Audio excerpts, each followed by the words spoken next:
Tayo po ang lahat.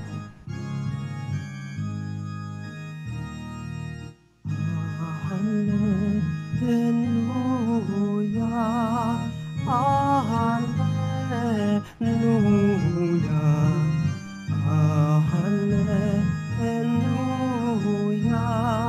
hallelujah, hallelujah.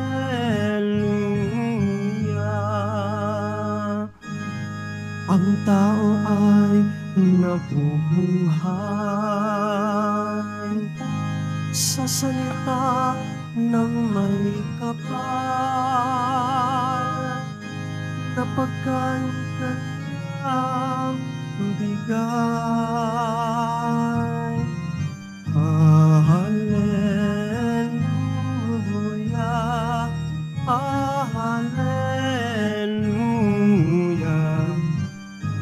hallelujah.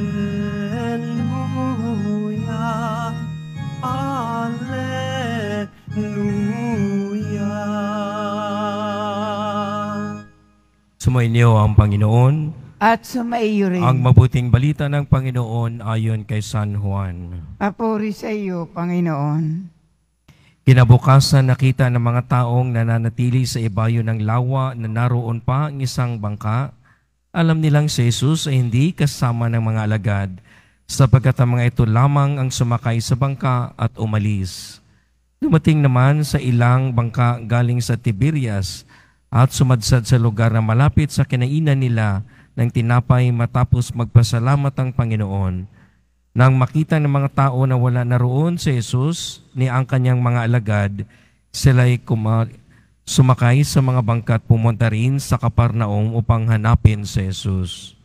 Nakita nila si Jesus sa ibayo ng lawa at kanilang tinanong, "Rabay, kailan po kayo rito?" Sumagot si Jesus, "Sinasabi ko sa inyo, hinahanap ninyo ako, hindi dahil sa mga kababalaghang nakita ninyo, kundi dahil sa nakakain kayo ng tinapay na nabusog. Gumawa kayo hindi upang magkaroon ng pagkaing nasisira, kundi upang magkaroon ng pagkaing hindi sumisira at nagbibigay ng buhay ng walang hanggan. Ibibigay ito sa inyo ng Anak ng Tao, sapagkat siya ang binigyan ng kapangyarihan ng Diyos Ama." Kaya siya'y tinanong nila, "Ano po ang dapat naming gawin upang aming maganap ang kalooban ng Diyos?" "Ito ang ipinagagawa sa inyo ng Diyos. Manalig kayo sa sinugo niya," tugon ni Jesus.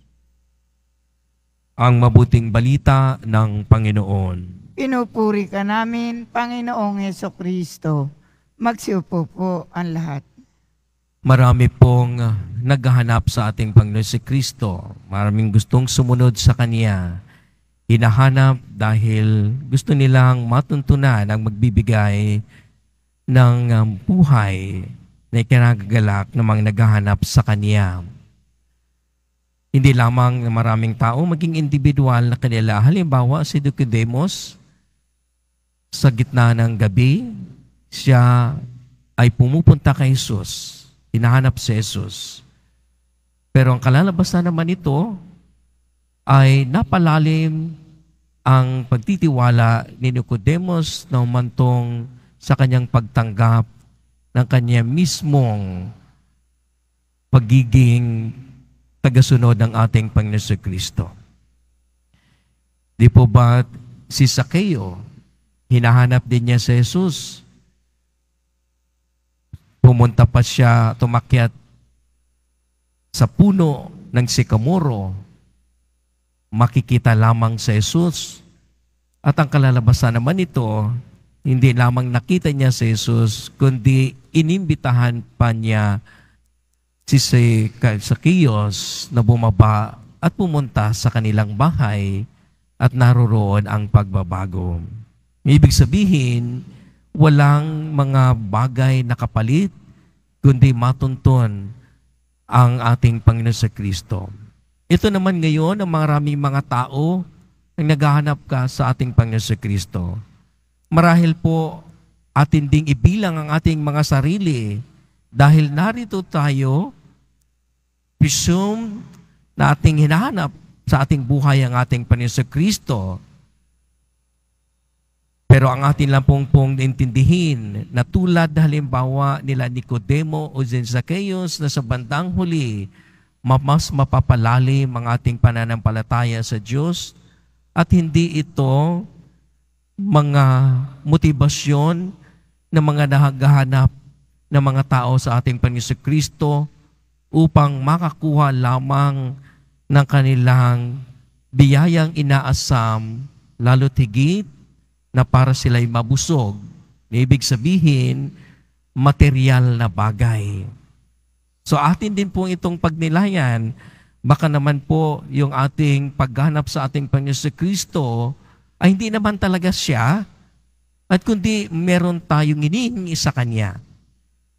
Marami po sa atin, mga kapatid, na ginugusto natin ang ating Panginoon dahil sa Kanyang mga ibibigay sa atin, mga benepisyo, ang habol natin. Pero ganun din po ba talaga yung pagdulog natin sa Panginoon ay dahil sa ating pagmamahal? So dalawa po yan, magiging motibasyon. Ang pagmamahal na tulad ng pinapakita ni Nicodemo at ni Zacchaeus, na halimbawa gusto nilang makita ang pagkatao ni Jesus nang wala silang inasahang material, gusto lamang nilang makita. At ito'y natuntun naman nila at ang kapalit ng biyaya ng kanilang pananampalataya at pagbabago. Sa atin naman siguro, yun din yung ating titingnan, ano ba yung aking pagdulog sa simbahan? Baka naman mahal natin ang benepisyong makukuha natin sa ating Panginoon at hindi naman talaga siya. Marami po sa atin ng ganong pagtingin na mas malalim ang inihingi kaysa sa pagmamahal ng ating idinudulog sa ating Panginoong Jesucristo. Gusto lamang natin ng material, gusto lamang natin ng ganitong mga intensyon matutupad sa atin, gusto lamang ito para sa atin. Karamihan po nito'y wala naman talaga para sa Diyos ng pagsunod. Kaya atin po iyang pagnilayan. Ano ang kadahilanan ng ating pagdulog sa ating Panginoon? Ang kanyang benepisyo o yung ating pagmamahal sa Kanya? Kaya po marami sa atin, pag hindi makukuha ang hinihingi nilang intensyon, ito ay napanghinaan at umaalis. Marami din naman nang dumudulog sa ating Panginoon, sa kabila ng kanilang hininging material, mas napapalalim ang kanilang pananampalataya at sila ay nagiging lingkod sa simbahan. So maraming mga motibasyon, kaya nga po pinapaklaro sa atin. After all, lagi po tayong nagsasaliksik at hinahanap ang ating Panginoon Kristo sa ating buhay. Ika nga, sa wika ni San Agustin, our heart is restless until we rest in God. Ang ating mga puso ay hindi makapagpahinga hanggat hindi ito mananahan sa piling ng ating Diyos. Kaya po, kasama na po dito na sa tuwing ating pagdulog ang ating kaisipan, seek ye first the kingdom of God. Ano ang paghaharit, pagnanahan ng Diyos sa atin, at doon po magsisimula kung ano man yung ating intensyon. Hindi sa mali po nating mga motibasyon ng ating material na hinahanap at hindi ang Panginoon. Kaya't atin pong papalitan, hanapin muna natin ang ating Panginoon sa ating buhay. At pag narito na siya sa atin at naisa sa buhay natin ang diwa o espiritu ng ating Panginoon Kristo, ay kasunod nito, ano naman ang gagawin ko para sa mga hinihingi ko, kung kaya't nababatay ito sa ating buhay na kasama ang ating Panginoon. Dahil kahit ano pong ating hinihing material, pag hindi po ito nagmumula sa diwa ng ating Panginoon Kristo, maging sa Ebanghelyo, hindi po ito magtatagal para sa atin. Hindi po ito magbibigay sa atin ng malalim na pagpapakahulugan ng ating pagtingin sa buhay at pananampalataya. ito'y nawawala. Pero kung atin po itong sinisimulan sa pagsaliksik sa buhay ng ating Panginoon Kristo at atin itong ginaganap, ito'y tatagal dahil ang Diyos ang siyang nananahan sa atin.